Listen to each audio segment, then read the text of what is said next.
You know, there are American heroes who don't like this idea.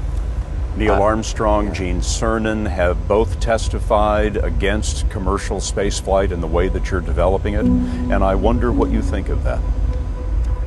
I was very sad to see that, because those guys are, those guys are heroes of mine, so it's really tough. I wish they would come and visit and see the hardware that we're doing here. And I think that would change their mind. They inspired you to do this, didn't they? Yes. And to see them casting stones in your direction. It's difficult. Did you expect them to cheer you on? Certainly hoping they would. What are you trying to prove to them? What I'm trying to do is to make a significant difference in spaceflight and help make spaceflight accessible to almost anyone. One of the most difficult choices I've ever faced in life was in 2008. I think I had maybe $30 million left, or $30 or $40 million left in 2008. And I had two choices. I could put it all into one company, and then the other company would definitely die, or split it between the two companies. But if I split it between the two companies, then both might die. When you put your blood, sweat, and tears into creating something, or building something, it's like a child. And so it's like, which one am I going to let one starve to death? I couldn't bring myself to do it, so I split the money between the two. Fortunately, thank goodness, they both came through. What was your biggest failure, and how did it change you? Well, there's a ton of failures along the way, that's for sure. As I said, for SpaceX, the first 3 launches failed. And we were just barely able to scrape together enough parts and money to do the 4th launch. If that 4th launch had failed, we would have been dead. So multiple failures along the way. I tried very hard to get the right expertise in for SpaceX. I tried hard to find a great chief engineer for the rocket, but the good chief engineers wouldn't join, and the bad ones, well, there was no point in hiring them. So I ended up being chief engineer of the rocket. So if I could have found somebody better, then we would have maybe had less than 3 failures. That 3rd failure in a row, did you think, I need to pack this in? Never. Why not? I don't ever give up.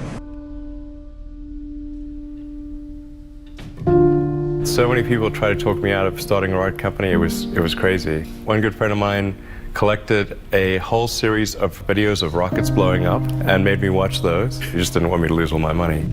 We're doing these things that seem unlikely to succeed, and we've been fortunate, and at least thus far they have succeeded. Now is the time to take risk. You don't have kids. As you get older, your obligations increase. And once you have a family, you start taking risk not just for yourself, but for your family as well. It gets much harder to do things that might not work out. So now is the time to do that before you have those obligations. So I would encourage you to take risks now. Do something bold. You won't regret it. How did you figure you were going to start a car company and be successful at it? Well, I didn't really think Tesla would be successful. I thought we would most likely fail. But I thought that we at least could address the false perception that people had that an electric car had to be ugly and slow and boring like a golf cart. But you say you didn't expect the company to be successful, then why try? If something's important enough, you should try, even if the probable outcome is failure. Or how do you think about making a decision when everyone tells you this is a crazy idea? Or where do you get the internal strength to do that? Well, first of all, I'd say I actually think I feel fear quite strongly. So it's not as though I just have the absence of fear. I feel it quite strongly.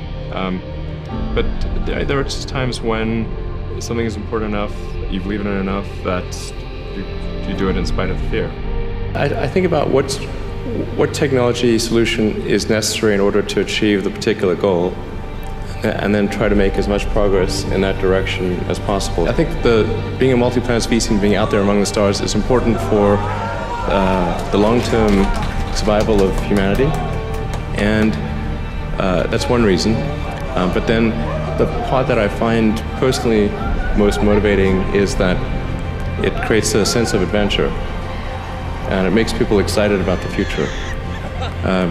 If you consider two futures, one where we are forever confined to Earth until eventually something terrible happens, or another future where we are out there on many planets, maybe even going beyond the solar system, I think that second version is incredibly exciting and inspiring, and there need to be reasons to get up in the morning.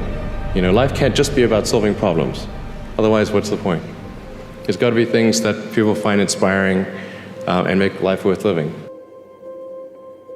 When my brother and I were starting our first company, instead of getting an apartment, we just rented a small office and we slept on the couch. And we showered at the YMCA.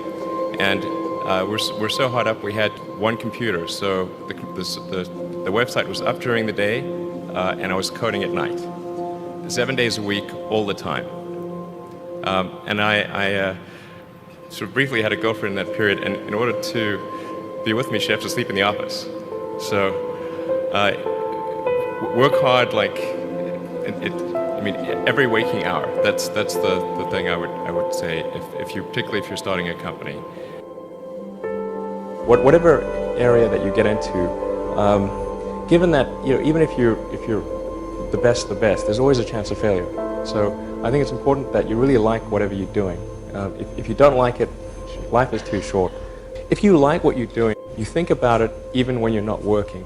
I mean, it's something that your mind is drawn to. And if you don't like it, you just really can't make it work, I think.